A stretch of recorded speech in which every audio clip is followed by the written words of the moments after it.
बिस्मिल्लाहिर्रहमानिर्रहीम। अस्सलामु अलैकुम। आप देख रहे हैं ताज 92 न्यूज़। नजर डालते हैं आज की हेडलाइंस पर। सजावल से मुख्तियार अली खोखर की खबर शामिल करते हैं। गुज़श्ता शब National Academy of Performing Arts ने सजावल शहर में गोबंद मलिक का स्टेज ड्रामा जहां दिख में नहीं पेश किया, जिसकी हिदायतकारी रफ़ीक सानी ने की है। अदाकारों में जावेद टिकानी, आयशा मुख उर्स नारेजो, गुलाम चौहान, खुदानो थारानी, नदीम कट्टी, शंकर लाल, मुकेश कुमार, चरण, नसीर लोहार और दाऊद अमर शामिल थे। मेहमानान ख़ुसूसी रुकन कौमी असम्बली सैयद अयाज अली शाह शरासी थे।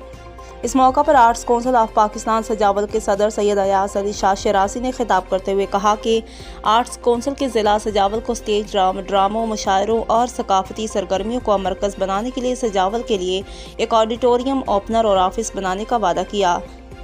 बटाई आर्ट्स कौंसिल सिंध के सदर और सीनियर अदाकार रफ़ीक सानी ने कहा कि हम लॉर्ड बेल्ट के इन इलाकों के लोगों को एक बार फिर तफरीही और इस्लाही ड्रामे देकर समाजी बुराइयों से पाक करेंगे। अदाकारों, फनकारों, शायरों और अदीबों से मिलकर उनके मसाइल पेश करेंगे।